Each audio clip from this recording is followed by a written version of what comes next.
Did you know that Leave It to Beaver was the first show to break a major TV taboo by showing a toilet on screen? Or that one episode had a budget that soared to nearly $50,000? We'll also reveal why actress Barbara Billingsley, Ward Cleaver, always wore a pearl necklace and high heels, and the true reason Jerry Weil, Judy Hensler, left the show. Let's dive into 20 strange facts that even devoted fans might not know about Leave It to Beaver. The conversation between a mother and her son sets the stage, with the boy observing, "Girls look kind of lucky, don't they, Mom?" Well, they don't have to be smart. They don't have to get jobs or anything. All they gotta do is get married. Launched in 1957, Leave It to Beaver quickly became a classic, leaving an enduring mark on American pop culture. The sitcom centers on the Cleaver family, focusing on the escapades of the younger son, Theodore Beaver Cleaver, and his protective older brother, Wally. What made the show stand out was its unique perspective. Unlike many contemporary sitcoms, Leave It to Beaver consistently explored life's minor dramas and triumphs through a child's eyes. It offered a blend of humor and realism, touching on common childhood worries, sibling dynamics, and the often imperfect care provided by loving parents. Number 20. The Costly Stunt, In the Soup. The May 6, 1961, episode In the Soup was the most expensive in the series' history. The simple premise involved Beaver accepting a dare from his friend Whitey to climb a giant billboard advertising soup to see if the contents were real. When Beaver gets stuck, it throws the whole town into an uproar, necessitating a call to the fire department. To film this thrilling moment, the crew had to construct 2 full-scale billboards, one for outdoor wide shots and a huge replica on the soundstage for the close-ups of Jerry Mathers, Beaver, struggling inside the fake soup bowl. This complex staging drove the production costs to nearly $50,000 in 1961, significantly more than the typical episode budget of $30,000 to $40,000. Mathers later recalled that this was the scene everyone asked him about. The high cost forced producers to economize for subsequent episodes, often relying on stories with the ensemble cast, minor characters, and cheaper, pre-existing sets to recoup the lavish expenditure. Number 19. Why Jerry Weil left the show. Jerry Weil, who played Judy Hensler, Beaver's sharp and often mischievous classmate, appeared in 31 episodes before deciding to leave. Decades later, Weil disclosed the painful personal reason. Her body was undergoing puberty on screen, making her feel extremely uncomfortable on set. In a 2015 interview with Closer Weekly, Weil recounted her embarrassment. "I started developing breasts, and they brought ace bandages to cover them." She also described one particularly mortifying experience during a baseball scene. "I was wearing a long skirt, and it was the first time I had my period. They wanted me to spin, and I was afraid the sanitary pad would show." Realizing that her physical changes were becoming impossible to hide and the stress was too much, Weil voluntarily stepped away. She emphatically stated that, contrary to some rumors, she was not fired. "They didn't fire me. I let them go." That's the real story. Number 18. Hugh Beaumont's private tragedy. Behind the calm, ideal father facade of Ward Cleaver lay an enduring private pain for actor Hugh Beaumont. In 1959, during the show's 3rd season, his wife's family, including his wife, son Hunter, and mother-in-law, were involved in a tragic car accident while traveling from Minnesota to Hollywood. The crash resulted in the death of his mother-in-law and serious injury to his son. The tragedy struck as Beaumont's career was peaking, creating an agonizing paradox. He was adored by America as the symbol of the perfect family man, yet his own family life was shadowed by loss. Colleagues noted that he seemed to simply go through the role afterward, working with a detachment that suggested his spirit never truly escaped the accident. Beaumont could never fully enjoy the show's success because, for him, each episode was a reminder of the private sorrow hidden behind his calm, professional smile. Number 17. The mysterious disappearance of Larry Mondello. Larry Mondello, Beaver's chubby, snack-loving, and troublemaking friend, suddenly vanished after season 3 without any explanation in the script. Rumors suggested his family, the Stevens, wanted to keep actor Rusty Stevens away from fame and preserve a normal childhood. However, Barbara Billingsley, Ward Cleaver, later revealed a more complicated truth. Rusty's mother was allegedly overly intrusive and difficult on the set, frustrating the crew. Combined with the family's move from California to Philadelphia, Larry Mondello's departure became permanent. The show quickly replaced the void left by the troublemaking friend with a new character, the clever and mischievous Gilbert Bates, played by Stephen Tolbert. Astute viewers knew Gilbert was simply an intentional replacement to maintain the show's successful formula of childhood mischief. Number 16.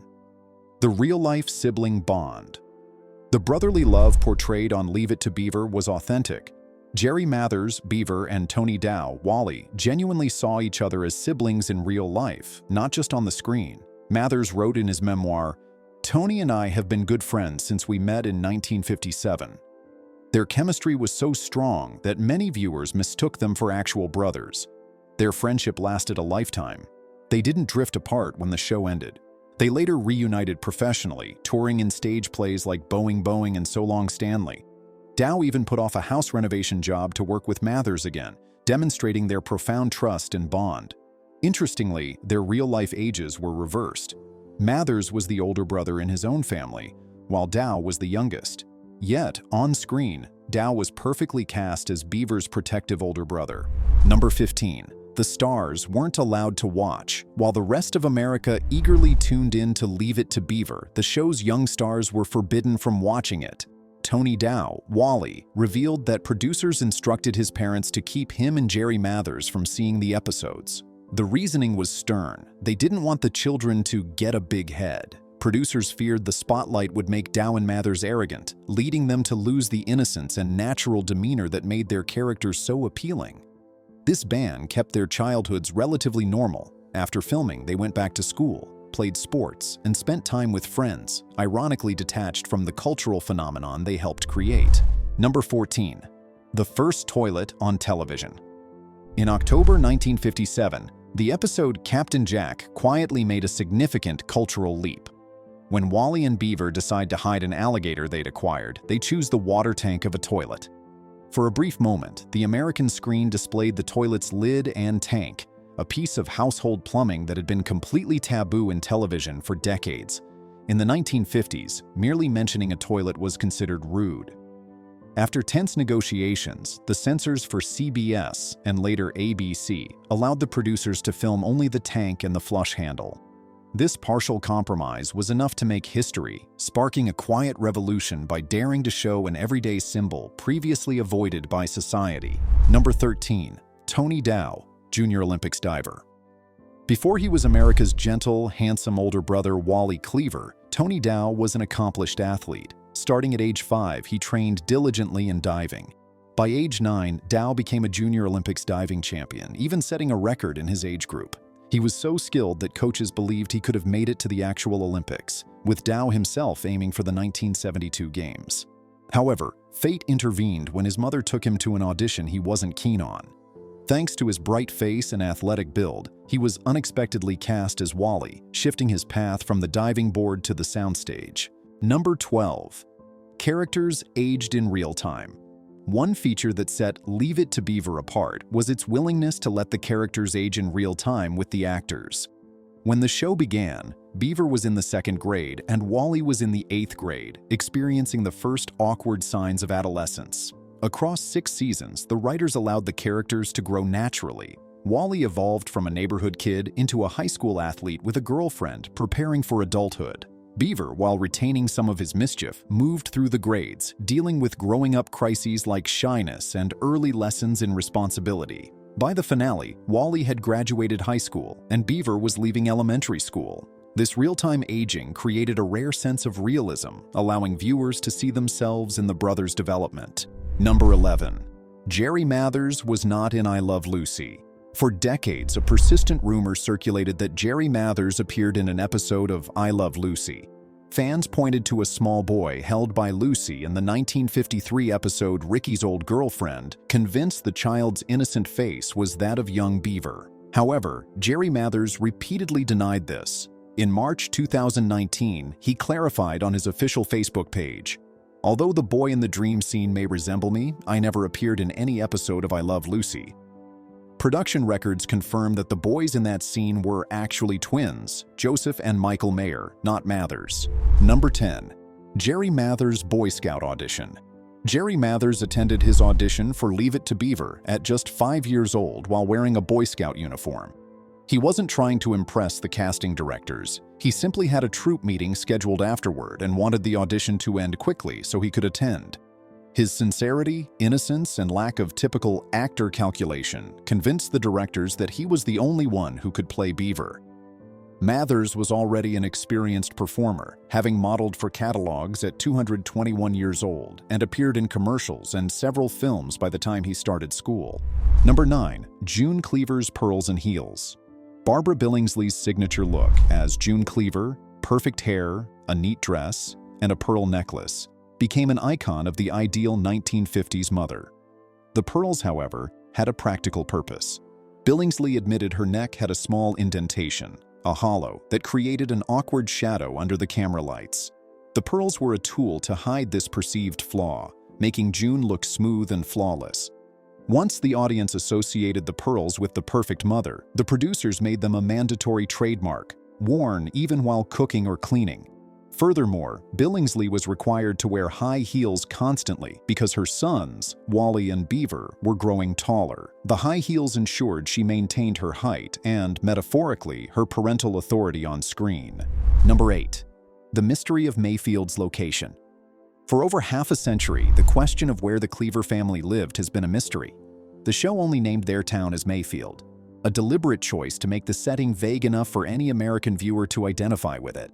Fans searched for clues. Wally once mentioned a school performance in Madison, Wisconsin, and the family talked about the Green Bay Packers. However, some researchers noted that exterior shots were filmed in Skokie, Illinois.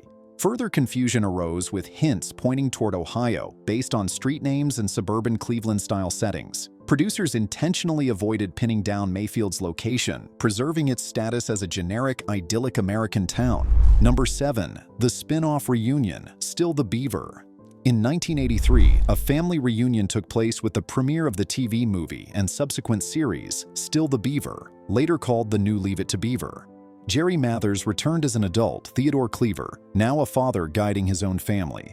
Many original cast members returned, including Barbara Billingsley, June, Tony Dow, Wally, Ken Osmond, Eddie Haskell, and Frank Bank, Lumpy Rutherford.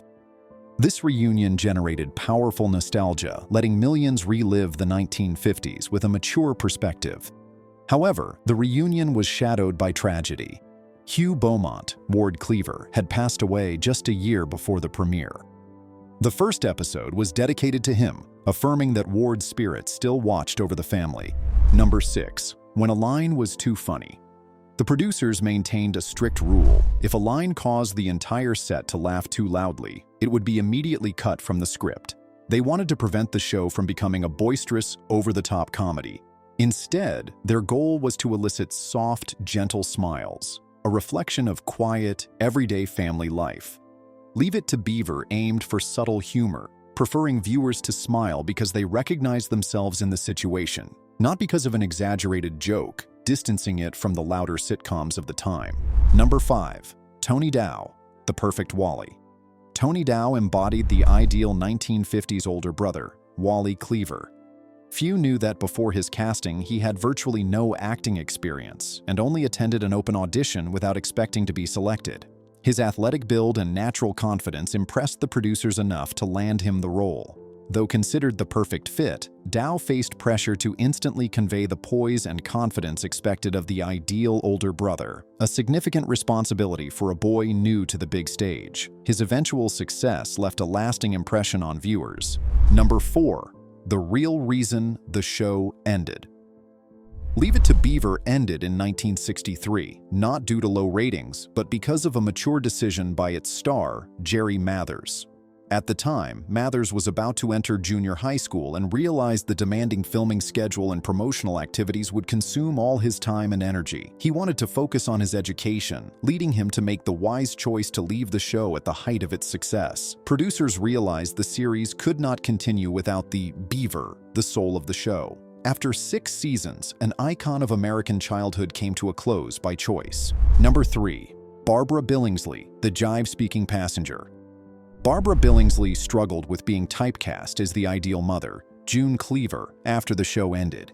She had difficulty finding new roles until 1980, when she had a major career breakthrough in the comedy film Airplane. She played a passenger capable of speaking jive, interpreting the slang for two African-American passengers in distress. Billingsley recalled that she was chosen specifically because she had been June Cleaver, as the contrast made the joke funnier. She met with the actors on set to learn the slang, an experience that not only brought her renewed recognition, but also revitalized her acting career. Number 2. The memorable final episode. The final episode, Family Scrapbook, aired on June 20, 1963, and is considered a skillful conclusion. Unlike many shows that ended abruptly, Leave It to Beaver wrapped up by celebrating the character's growth. The episode features June Cleaver finding a family scrapbook, prompting the Cleavers to gather and reminisce about unforgettable moments from the past 6 seasons through flashback scenes. A special highlight was the long-awaited revelation of Theodore's nickname, Beaver. Viewers learned it came from Wally, who, as a child, mispronounced Theodore's real name as Tweeter, which later evolved into Beaver. Number 1. Hugh Beaumont directed 23 episodes. Hugh Beaumont, in addition to playing Ward Cleaver, personally directed 23 episodes of the series, including the iconic final episode Family Scrapbook, 1963. This was no accident. Before the show, Beaumont had experience writing scripts and producing short films. He was a rare combination of a lead actor and a comprehensive storyteller who mastered the show's subtle rhythm. Behind the scenes, he was highly engaged, adjusting shots and coaching the child actors on how to authentically live in their roles. The world of Mayfield and the Cleaver family, which seemed so straightforward and simple on the surface, was a complex, surprising place behind the scenes. The production team constantly balanced the need for wholesome family entertainment with the real-life demands and personal stories of their cast. This careful balancing act is ultimately what ensured the show's success and longevity. We now see that the charm of Leave It to Beaver wasn't a fluke. It was a blend of careful planning, lucky accidents, and the enduring human drama that played out when the cameras weren't rolling. These 20 secrets offer a unique peek behind the curtain, enriching the story of one of television's most beloved families. Leave It to Beaver was more than just a portrayal of the idyllic nuclear family. It was a production layered with fascinating human truths.